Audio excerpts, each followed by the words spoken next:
Chancellor Alexander Cartwright announced 2 new scholarships at his address today to encourage students from border states and the children of alumni to attend Mizzou. I'm here in Audrain County, where yesterday emergency personnel found Antonio Jefferson lying next to a crashed car on Audrain Road 913. Cheese is now in jail with a bond of $500,000, and according to court records, his arraignment is scheduled for Monday morning. Live in Moberly, Lindsay Fafoglia, KMU8 News. You may have seen these red ribbons on cars around Missouri, including the Missouri State Highway Patrol cars and the MoDOT fleet cars. You can also know what day trash and recycling pickup is with the Como Recycle and Trash app. It's free for both Apple and Android users. If you want to volunteer at Room at the Inn, you can check out the link on the KMU8 News website. Volunteers are always needed, especially for the overnight shifts. Live in Columbia, Lindsay Fafoglia, KMU8 News. Several workers told me today that things are going well. And even if they don't know what's causing their success, they are confident in their company and customers. Small business is booming, according to President Trump. Completely agree that it's true. Since we, I don't even know how it happened. It's happened all of a sudden, we get a lot of more customers. People are shopping smaller rather than at the larger chain stores because we offer more stuff that's not at the chain stores.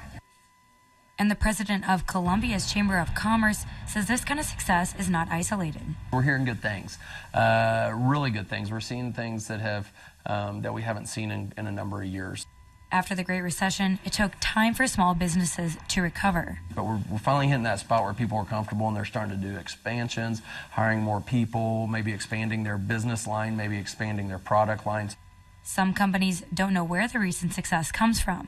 And I talked to some small businesses that said they're more affected by the weather than by who's in office. For a small business like us, we have too many regulars, too many locals, I think, to really be affected by Trump's policies positively or negatively. The workers I spoke to say there are many things that can affect business. The winter time or the classes being out of session. The only time we really see a dip in our numbers is when our students are gone, or there's not a lot of people out, or the weather changes. The Chamber of Commerce president says some businesses are capitalizing on presidential tax cuts by giving bonuses to employees. In the studio, Lindsay Fafoglia, KMU8 News. Hi, welcome to the Broadway. The Broadway Hotel in downtown Columbia was built using a TIF, which stands for Tax Increment Financing. A TIF is used as a tax subsidy for redeveloping. Now David Parmley, the owner of the Broadway, is requesting a $2 million TIF to build a second hotel tower, despite the TIF Commission's vote against it. Once again, the TIF Commission had their role to play, and they made their vote on it. Parmley says the $20 million project will bring millions back into the community. I think once the City Council gets a chance to look at the economics, the $9 million for $2 million investment, they'll be supportive of that, confident. So. Parmley said the new 8-story tower would have 80 new rooms, conference space, plus a rooftop ballroom. It'd be located right here on Walnut Street, where this office building stands now. He just has to prove that the land is a public health hazard or at risk of becoming blighted. Parmley rents the building and said the land has steep curb drop-offs and is full of litter. Columbia Public Schools appointed TIF Commission member Christine King said the land doesn't qualify for a TIF. Brought up the fact that there was dog excrement and all this other stuff on the property. Well, the property owner is able to clean that up. That doesn't make it go blight. Parmley said the hotel will bring much-needed meeting space to Columbia, more jobs, and more people to downtown.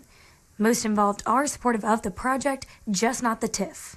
I think if a private entrepreneur wants to come forward and pay her taxes and go through the planning and zoning process and thinks that he can make a profit on a new development, I say God bless him. But if he's coming to the public for resources, as he is for a $2 million subsidy, that raises the level of scrutiny.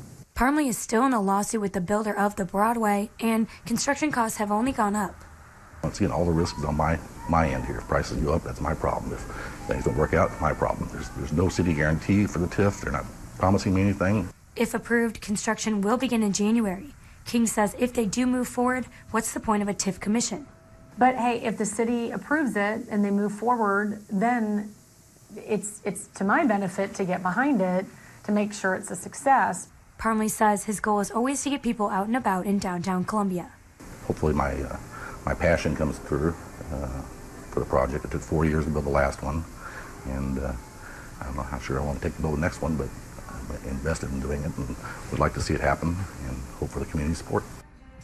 Lindsay Fafoglia, KMUH News, Columbia.